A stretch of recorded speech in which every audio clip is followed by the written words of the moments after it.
centres de saisie vont y être pour les recevoir et puis les enrôler.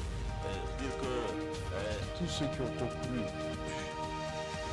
au sujet duquel ceci est répudié à la Newton amène. Mais ceci du directeur du Kourouégo doivent s'organiser pour faire face à la situation sécuritaire de plus en plus dégradante. C'est le principal message porté par Alpha Bari, le ministre des Affaires étrangères et de la coopération aux forces vivantes du Kourouégo. Alpha Bari les a exhortés à la cohésion sociale et surtout à collaborer davantage avec les FDS pour lutter contre l'insécurité. Images et commentaires dans un instant. Des sachets plastiques par-ci, des tas d'immondices par-là. La ville de Coupéla présente un visage pas du tout reluisant. Population et ordures se côtoient dans les artères de la ville au grand désarroi des autorités communales. Des responsables communaux qui évoquent le manque de moyens. Ceci est un message du ministère. Triste constat à suivre dans ce journal. Mesdames et messieurs, ceci est un message du ministère de la Communication et des Relations avec le peuple. Des échanges importants rompus, cela se passe entre le ministre des Affaires étrangères et de la coopération et les forces vivantes de la province du Kourouégo.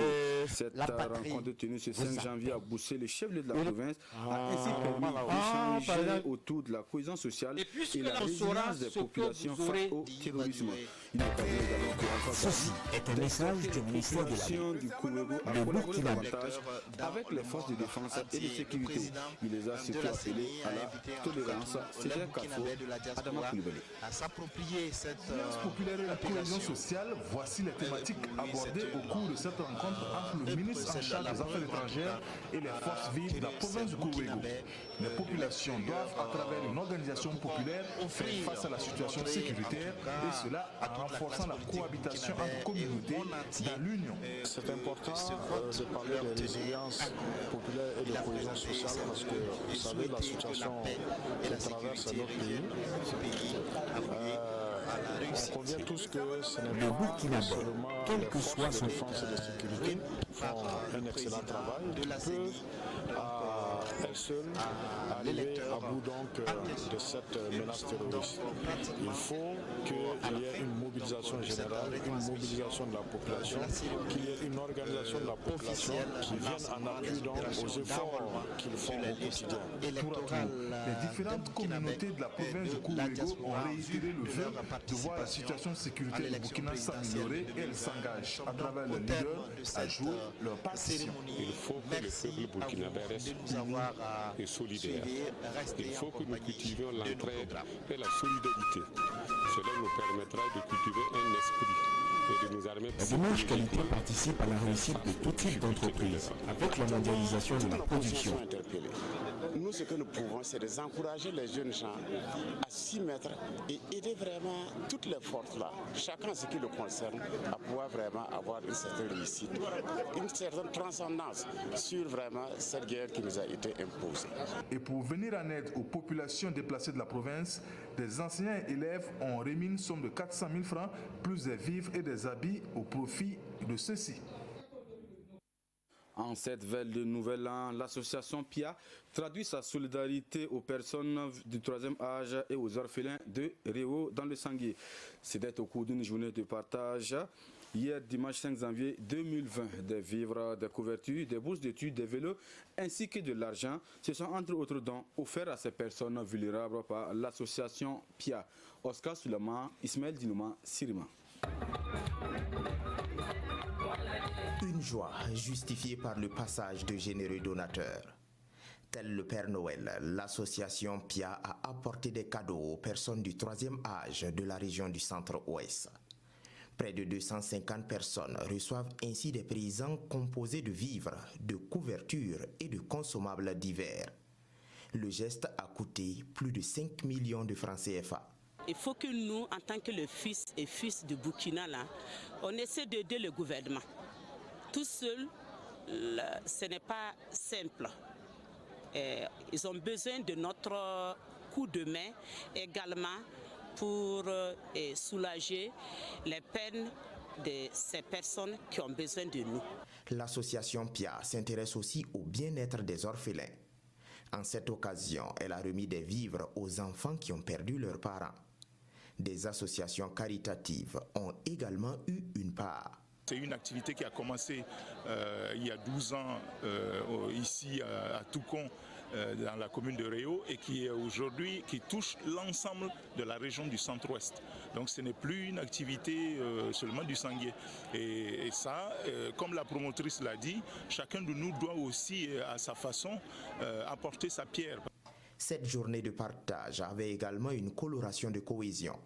Cela s'est traduit par les deux patrons de la cérémonie. Deux députés, l'un du MPP et l'autre de la NAFA, qui se tiennent côte à côte pour se soucier de l'intérêt général. Vu les moments difficiles que traverse notre pays, nous devons tous nous rassembler pour défendre notre patrie. Et défendre notre patrie, ce n'est pas nécessairement prendre les armes, c'est d'aider les concitoyens à pouvoir aller de l'avant. C'est aider les plus faibles à pouvoir continuer la marche. C'est aider les plus vulnérables à pouvoir continuer à assurer leur dignité. Cette journée de partage est à sa 12e édition. Et pour cette étape, des attestations de reconnaissance ont été remises à certains partenaires. La solidarité, c'est également la vertu partagée par les autorités communales et les enfants de Bobo Dioulasso. Une journée de partage autour d'un arbre de Noël dans une ambiance festive et un événement célébré sous les signes de la paix et de la cohésion sociale. Lamine Karantao, Amadou Lugue, depuis Bobo Dioulasso. La tradition est encore respectée. La fête de Noël avec les enfants de la commune. Des moments de joie, de partage et de communion en présence des autorités de la ville de Bobo Dioulasso. Vous savez que tout ce que vous allez faire en fin d'année ou même durant toute l'année, quand vous sentez que les enfants ne sont pas heureux, ça vous touche, il y a quelque chose qui ne va pas. Mais quand on arrive à mettre de la joie, de l'espérance dans le cœur des enfants, je pense qu'on a gagné une partie du combat. Donc pour nous, c'est toujours avec plaisir qu'on se retrouve chaque fin d'année avec les enfants, bien sûr, pour célébrer les fêtes de fin d'année, pour célébrer la Noël. Placé sous le signe de la paix et la cohésion sociale, cet arbre de Noël est aussi une interpellation formulée par toutes les parties prenantes pour un retour définitif du vivre ensemble au Burkina Faso. Pour nous, rassembler les enfants, se rappeler de ce thème de la paix, qui est recherché par les plus hautes autorités de notre pays jusqu'à la base. Chacun aujourd'hui est unanime que nous devrions laisser tomber tout, travailler pour la cohésion sociale, pour la paix. Et donc, quand on se retrouve avec les enfants, et ce qui m'a réellement touché aussi, les prestations d'enfants que nous avions vues ici, qui ont bien cadré avec ce thème. Je pense que quelque part, le message que nous avons voulu faire passer, je pense que nous avons atteint l'objectif. Pour les autorités communales de Bobo Dioulasso, ce moment festif avec les enfants est un pari réussi. Le prochain rendez-vous est donné en 2020. Dans un tout autre registre de l'actualité, Coupéla, ville insalubre, ou du moins, c'est le constat qui se dégage si vous y faites un tour. À tout bout de champ, habitants ou simples touristes de la cité de la Goyave côtoient les déchets solides, tout comme liquides, des dépotoirs sources de maladies pour l'homme et de pollution pour l'environnement. Si les populations souhaitent qu'une solution soit trouvée pour assainir leur cadre de vie, la mairie, elle, évoque le manque de moyens et pointe du doigt l'incivisme de certains habitants de la ville. Pour l'heure, le conseil municipal dit opter pour la sensibilisation pour un changement de comportement. C'est ce que nous disent Aruna Kabore et Aruna Mare.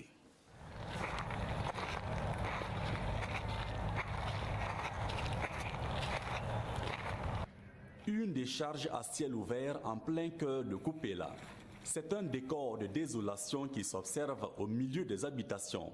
Une décharge dans laquelle on trouve du tout ou presque toutes sortes de déchets. Dans ce tas d'ordures, ces enfants par ignorance côtoient le danger en permanence. Je ne sais quoi dire, ce n'est pas du tout beau à voir. C'est parce qu'il n'y a pas un autre endroit pour jeter les ordures. Sinon, ça dégage des odeurs. Il est 6 heures du matin. Nous plantons notre caméra sur le site. Incivisme urbain ou ignorance, le constat interpelle plus d'un. Ça peut être source de maladie. Si l'on pouvait payer les ramasseurs d'ordures afin qu'ils puissent amener ces déchets loin de la ville, c'est mieux. Au même moment, ces dames recherchent leur pitance dans ce tas d'ordures à odeur fétide. Nous sommes au secteur 3 de Kupela. À l'image donc de Bobo Dioulasso, je pense qu'ils allouent environ 150 à 200 millions chaque année donc, pour gérer donc, cette question-là. Le service donc, d'hygiène assainissement donc, de Bobo, leur enveloppe constitue donc, le budget communal donc, de Kupela. Même décor, ici au secteur 5. Près des habitations, un bac est érigé pour accueillir les ordures, mais peine perdue. Sur le sol, partout des ordures. Vu le contexte actuel, donc nous sommes en train donc, de prôner donc, la sensibilisation, des concertations donc, pour un changement de comportement.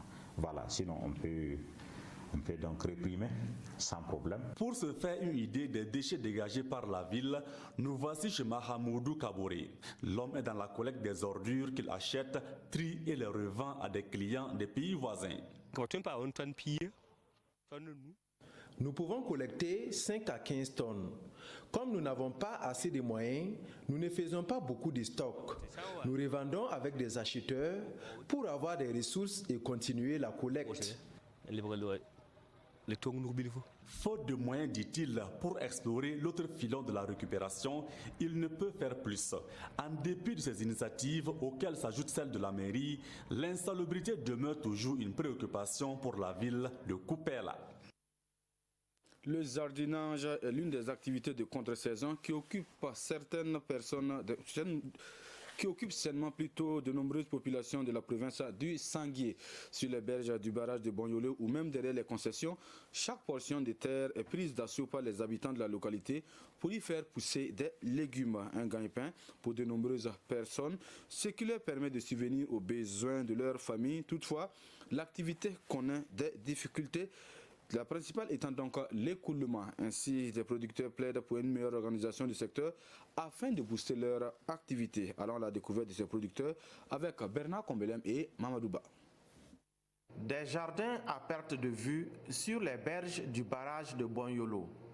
Ebou Kama exploite cette portion de terre depuis une vingtaine d'années. C'est mon mari qui m'a cédé ce jardin. Grâce à la vente des légumes, je subviens aux besoins de la famille. Cet enfant fait aujourd'hui la terminale. C'est moi qui paie ses études. J'ai raté le bac 3 fois. 2 fois c'était au second tour. Mais j'ai vu que ce n'est plus la peine. J'ai décidé d'aider la vieille dans le jardinage pour pouvoir avancer. Dans le Sanguier, quand ils n'exploitent pas aux abords du barrage, les habitants font du jardinage derrière les concessions. C'est à croire que chaque cour dispose d'un jardin. Dans les barrages aussi, c'est l'uage. Ou bien qui a les moyens, qui paye le terrain là, puis qui travaille. Au moment de saison pluvieuse, les gens viennent retirer leur place là pour semer. Mais si c'est chez toi, l'engrais qui reste avec toi là, c'est pour toi, c'est ton bénéfice là comme ça. L'activité est florissante dans cette province. Elle se transmet de père en fils. On est né trouvé qui fait le jardin, donc on le suit seulement. On peut payer la scolarité des enfants, et payer manger. Problème de maladie aussi, malade là, on peut se soigner. Pendant que Nima Kanyala récolte ses oignons en famille, son mari, avec l'aide de ses amis, creuse ici un puits pour arroser le jardin. C'est lui qui se charge de la vente des légumes. Je remets de l'argent à ma femme pour s'acheter des vêtements pour elle-même et pour ses enfants.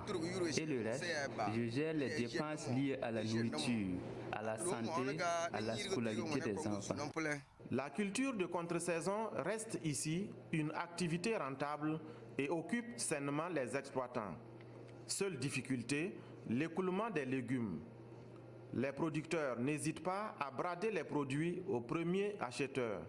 Bayon Bayala fonde l'espoir de voir naître une association pour mieux défendre leurs intérêts. On s'arrête là pour le 19h de ce lundi. Merci de nous avoir suivis. L'information revient à 20h dans une présentation de Nathalie Kaoré. L'édition synthèse vous sera présentée à 22h30 par Ismaël Dinouma Sirima. Bonne suite donc du programme.